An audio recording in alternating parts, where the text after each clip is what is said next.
School کے نام پر مدرسہ چلا جا سکتا ہے، اسکول کے لیبل کے ساتھ مدرسے کی روح کی جا سکتی ہے۔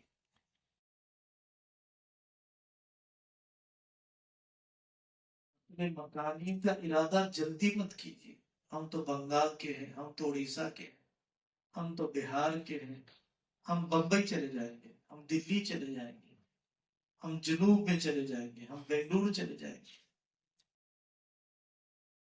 غالب سے آ کر ان کے شاگرد نے کہا دہلی میں کہ یہاں روزی کا انتظام نہیں ہو رہا ہے، میں کلکتہ جا رہا ہوں روزگار کے لیے۔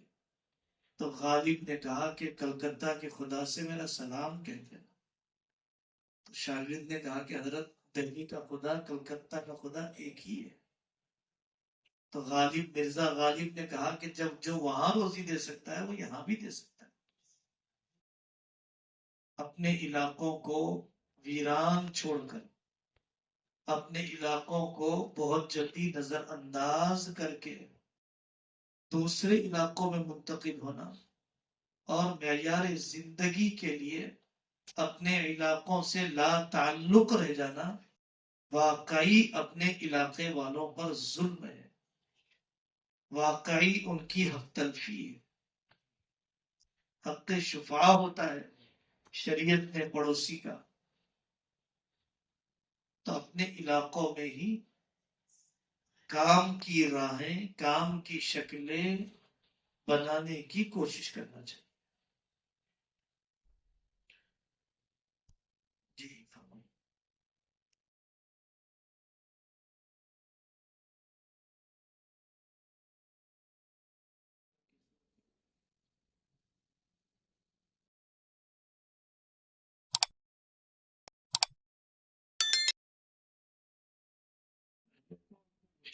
یہ کرنا چاہیے۔ ہر آدمی کو اپنا مسئلہ بڑا دکھتا ہے، ایک آدمی کی انگلی کٹ گئی، دوسرے کی گردن کٹ گئی۔ جس کی انگلی کٹ گئی تھی وہ گردن کٹے شخص سے کہہ رہا تھا کہ تجھے میری تکلیف کا کیا پتا ہے۔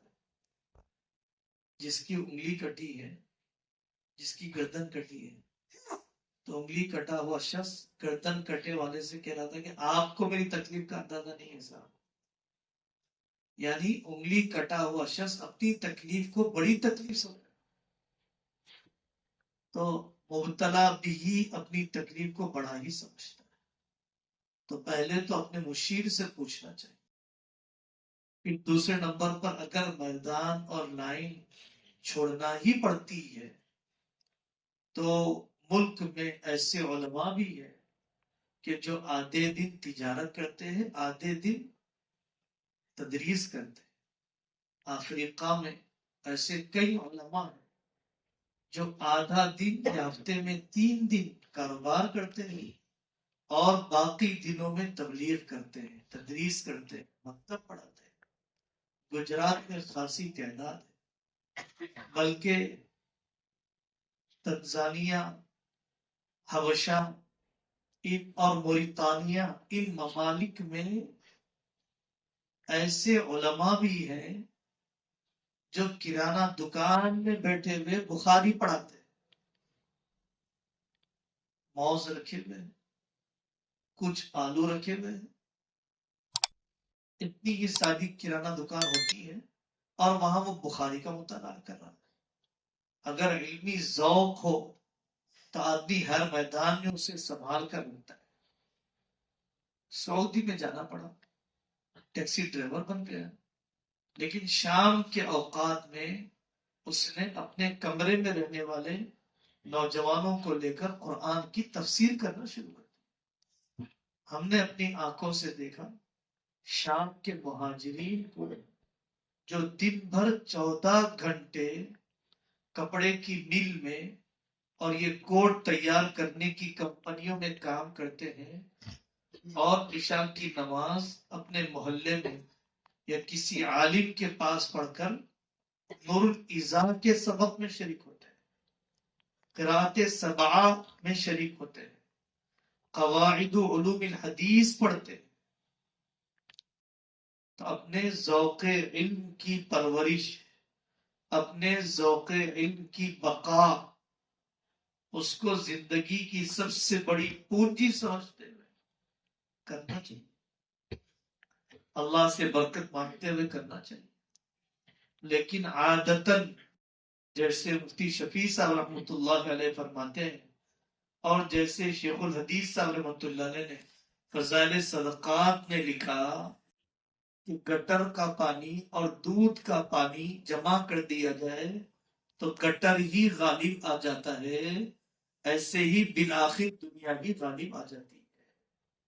منطق کا اصول ہے نتیجہ ارزل کے تابع ہوتا ہے۔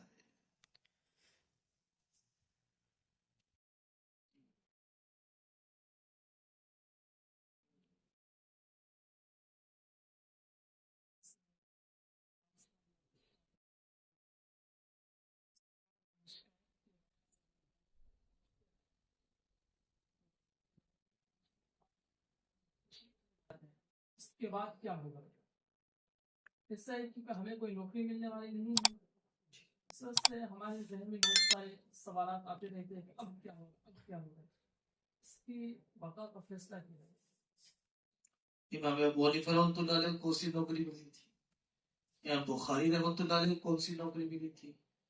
نوکری والوں نے بڑے کام کیے یا رضاکارانہ کام کرنے والوں نے بڑے کام کیے؟ رضاکارانہ یعنی بغیر ملازمت کے المبسوط لکھنے والا فقیہ کیا کسی ادارے کا ملازم تھا؟ کیا البحر الرائق لکھنے والا کسی مصر کی کمپنی کا نوکر تھا؟ کیا امام محمد رحمۃ اللہ علیہ کسی بادشاہ کے وظیفے پر انہوں نے اتنا بڑا کام کیا؟ یہ اسلام کا اعجاز ہے کہ اسلام کے سارے کام عادتاً رضاکارانہ طور پر ہوئے، کسی ملازم یا کسی شاہی تنخواہ کی بنیاد پر نہیں۔ یہ تو سب سے پہلی بات ہے۔ اور دوسری بات یہ ہے کہ 8 سال کیا کسی استاد سے مشورے کا تعلق نہیں بن سکتا؟ کیا 8 سال میں کوئی ایسا اللہ والا نہیں مل سکا کہ جس کو میں اپنا مرکز عقیدت بناتا اور میں جس کو حوالے کر دیتا؟ اور اگر آپ کٹی پتنگ ہی بن کر ہیں، زمانے کے دھپڑوں کے حوالے ہیں، تو آپ کا ڈپریشن میں مرنا آج بھی طے ہے، کل بھی طے ہے۔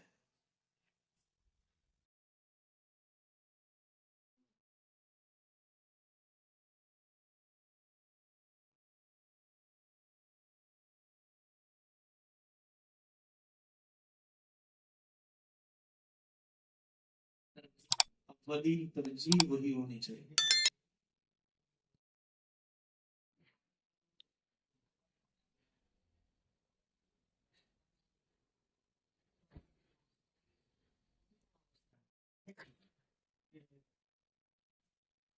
والوں کو یہ ہے کہ پڑھنے کے بعد تھوڑا پیسے وغیرہ کمائیں گے وغیرہ وغیرہ، اور گاؤں میں اور اپنے اس میں رہیں گے تو ظاہر سی بات ہے آپ طے کر لیجئے کہ میں فراغت کے بعد 1 روپیہ بھی والدین سے نہیں لوں گا۔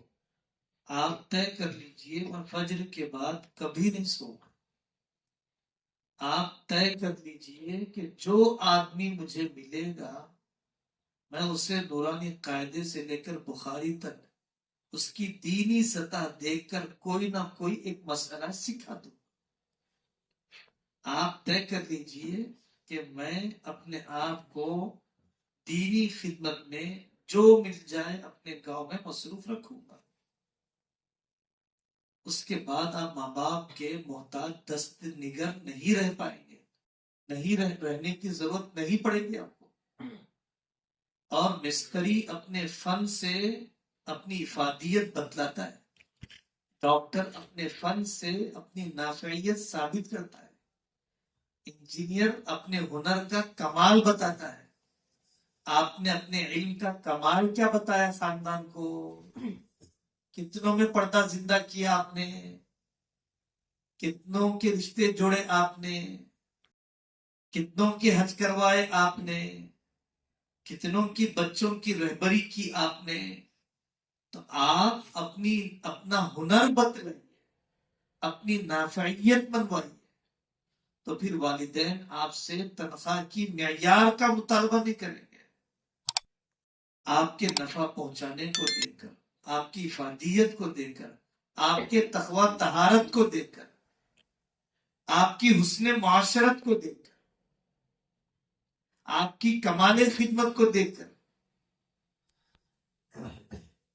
حضرت مولانا منظور نعمانی رحمت اللہ علیہ فرمایا کرتے تھے کہ میں مالک تو ایک سائیکل کا بھی نہیں ہوں، لیکن اللہ ہوائی جہاز سے کم میں بٹھاتے نہیں،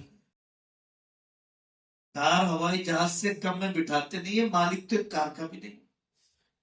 اور ان کے والد نے سنبھل میں ایک انگریز کلیکٹر تھا، اس نے بڑا منظور نعمانی رحمت اللہ علیہ کی ذہانت کو دیکھ کر کہا تھا کہ یہ ذہین لڑکا مجھے دے دیجیے، اس کو میں اعلیٰ عہدہ دلاؤں گا، فلانی پڑھائی پوری کروا کے ڈالو بس.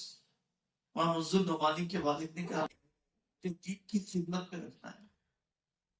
انہوں نے پڑھایا اور بڑا منظور نعمانی سے فرما دیا تھا انہوں نے کہ بیٹا جب تک میں زندہ ہوں میں تیری خدمت کیا کروں، جب میں مر جاؤں گا تو آخرت میں مجھے تیری ضرورت ہے. اس علم کی قدر وہ کرے گا جو کل کو جانتا ہے، آخرت کو جانتا ہے. وَلْتَنْظُرْ نَفْسٌ مَا قَدَّمَتْ لِغَدٍ کو جانتا ہے.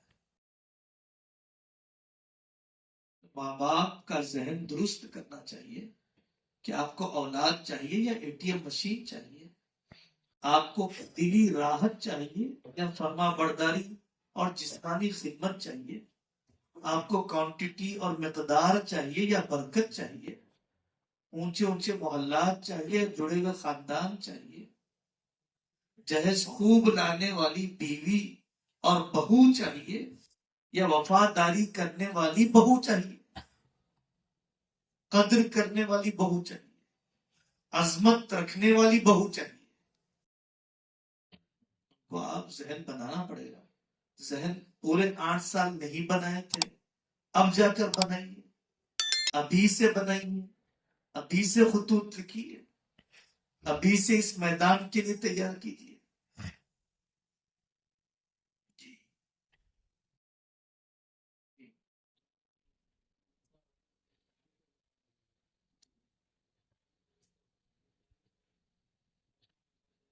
سوال کیا کہ میں یہاں سے اس جگہ کو چھوڑ کر کلکتہ جاتا ہوں کہ وہاں میری رزق میں جو ہے کشادگی پیدا ہو جائے. تو اس سے سوال پیدا ہوتا ہے کہ مرزا غالب صاحب نے جو اپنے شاگردوں کو سمجھایا کہ جو رب تمہیں یہاں جتنا روزی دے گا وہ کلکتہ میں اتنا ہی رزق دے گا. ہم نے تو اکثر یہی دیکھا ہے کہ اپنے ملک کے اندر رہ کر کے وہ انسان اتنا روزی نہیں کما پاتا ہے کہ جتنا اپنے ملکوں کو چھوڑ کر کے دوسرے ملک سعودی عرب چلے جاتے ہیں. اس کے روز میں یقیناً مطلب کچھ کشادگی ہوتی ہے. روزی نوٹوں کا نام ہے یا راحت کا نام ہے؟ روزی رشتوں کا نام ہے یا اینٹوں کے جڑنے کا نام ہے؟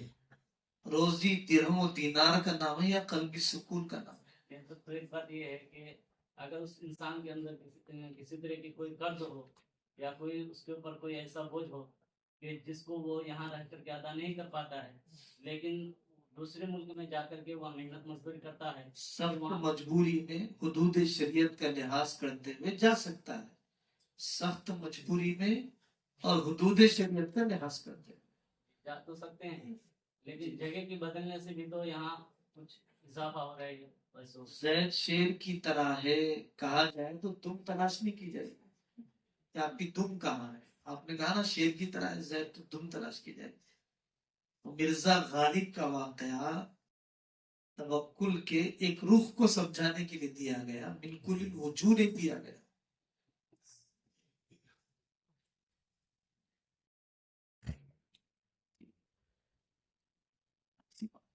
بہت اہم سوال ہے ان کا، سب کا سوال ہے. شادی کر کے 1 مہینے میں آپ سعودی چلے گئے.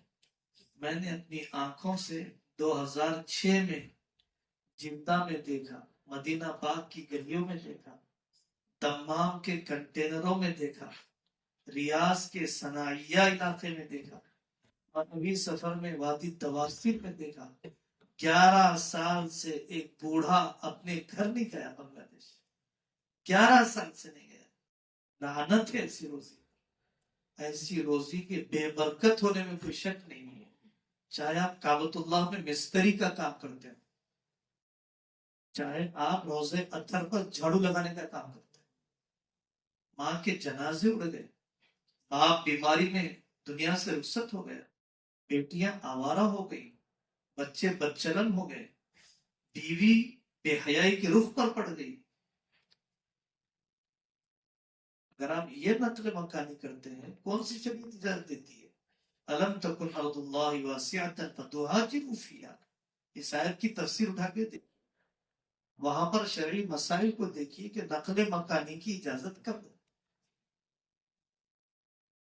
مجھے وہ جملہ آج بھی کان میں گونجتا ہے میں مدینہ منورہ میں سپر مارکیٹ میں ملاقات کے لیے گیا ایک بنگلہ دیشی عالم سے تو انہوں نے کہا کہ مولانا ابھی تو میرے کام کا وقت ہے 10 بجے میرے کام کا وقت ہے آپ مہربانی کر کے قاسمی کا لیول لگا ہوا ہے تو احترام بہت ہوتا ہے تو آپ رات کے 1:30 بجے آ جائیے آپ بیٹھیں گے اطمینان سے تو رات کے 1:30 بجے ہم ان کے کمرے پر گئے کھانا پکانا ہے پھر کھانا ہے کھاتے کھاتے انہوں نے بات کی کہا میں بنگلہ دیش میں تھا مشکات شریف پڑھاتا تھا میرے سامنے طلبا کی تعداد ہوتی تھی استنجا کے لیے جاتا ڈبہ رکھا ہوا ہوتا وضو کر کے آتا توال کوئی پیش کرتا 2200 ٹکا یا 2500 میری تنخواہ تھی اپنے گھر والوں میں بڑی راحت کے ساتھ اب 22,000 بھیجتا ہوں پھر بھی گھر سے شکایت آتی ہے کہ پیسے کم پڑ رہے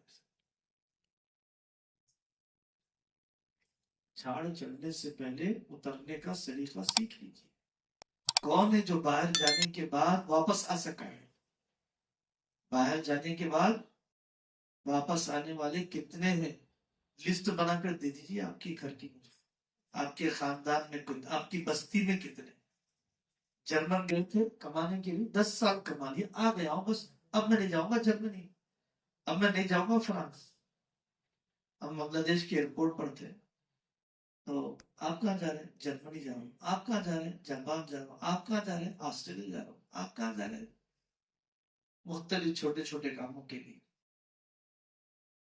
کیا حال ہے ان گاؤں کا جن گاؤں میں صرف 55 مکان ہیں مسلمانوں کے عورتیں ہیں صرف 2 مرد ہیں صرف 4 بچے ہیں غیر مسلموں کا غلبہ ہے وہاں کے بے حیائی کے واقعات کیا آپ کے کان سن سکتے ہیں باہر جانے کے بعد آپ کی شادی ہوگی آپ کی شادی وقت پر ہوگی آپ کی اولاد قابو میں رہے گی کیا آپ کی بیوی معمور بن کر رہے گی کیا آپ کی ڈانٹ ڈپٹ قبول کرنے کی استعداد آپ کے بھائی بہنوں میں باقی رہے گی آپ کو آپ کی عمر کے ڈھلنے کے بعد کیا آپ کو واپس آنے کی اجازت دی جائے گی واپس آنے کی اجازت دی جائے گی آپ کو مدینہ منورہ میں مسجد نبوی کے سامنے میرا دوست ایک ہوٹل میں کام کرتا ہے تبلیغی ملاقاتوں میں مجھے لے گیا اپنی آفس میں ایک پاکستانی بھائی کے پاس لے گیا میں نے ان سے پوچھا کتنے سال سے 28 سال سے کب جا رہے ہیں واپس آپ کیا جا کر کریں گے اولاد کہتی ہے ابو جی آپ آ جائیں گے تو اسٹیٹس گر جائے بیوی کہتی ہے آپ آ جائیں گے تو گزارا کیسے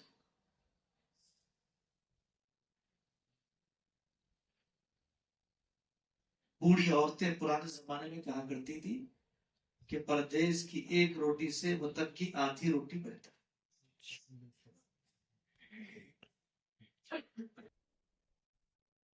فرمائیے صاحب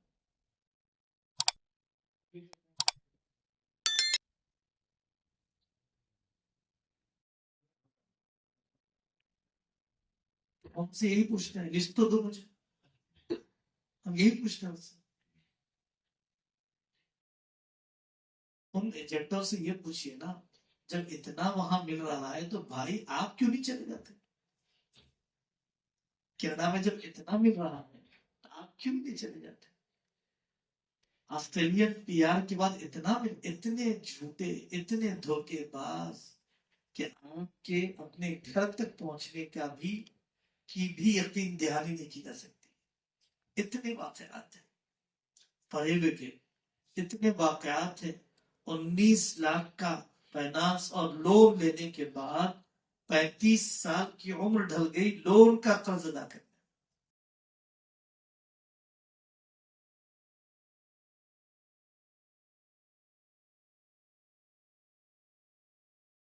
شجرہ تورب دل ثمرہ، پھل سے طے کیا جائے گا کہ درخت کیا دیتا ہے.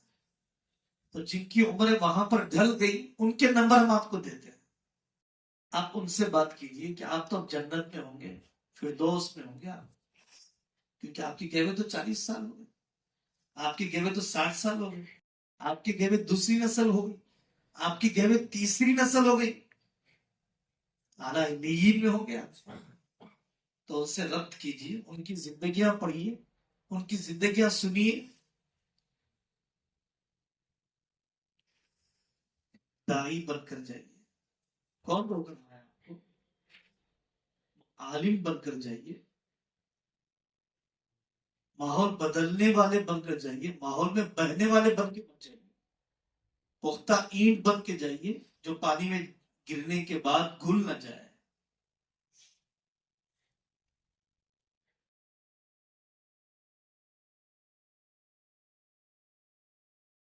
جو کام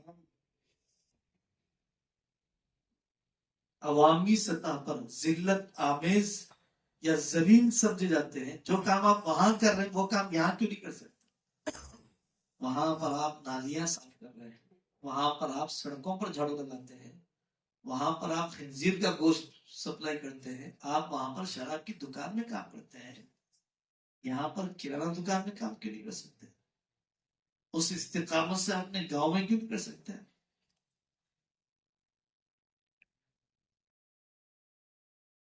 ایمان مقدم ہے یا روزی مقدم؟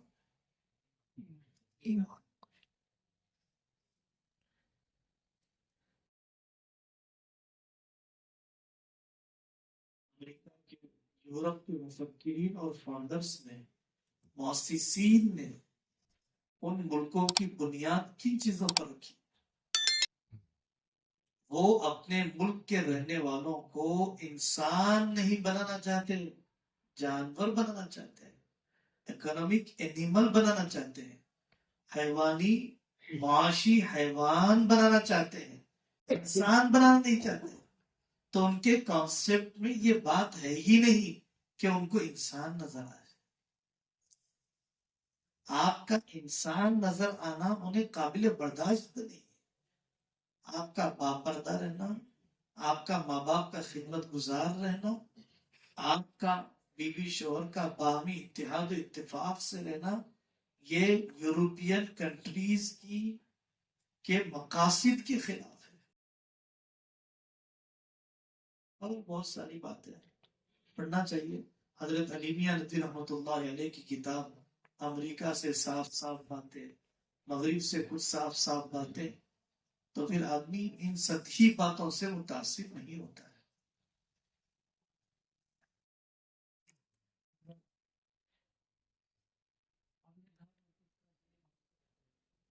تعلیم کی، اپنے گھر میں فضائل اعمال کی تعلیم کیجیے، حدیث کی کتاب پڑھیے، معارف الحدیث پڑھیے، گھریلو کام کاج میں حصہ لیجیے، محبت کا ماحول بنائیے، دل جیتیے، عیادت کے لیے جائیے، تعزیت کے لیے جائیے، جنازے نہلائیے، بوڑھوں کی جسمانی خدمت، بھائی بہنوں کا دل جیتیے.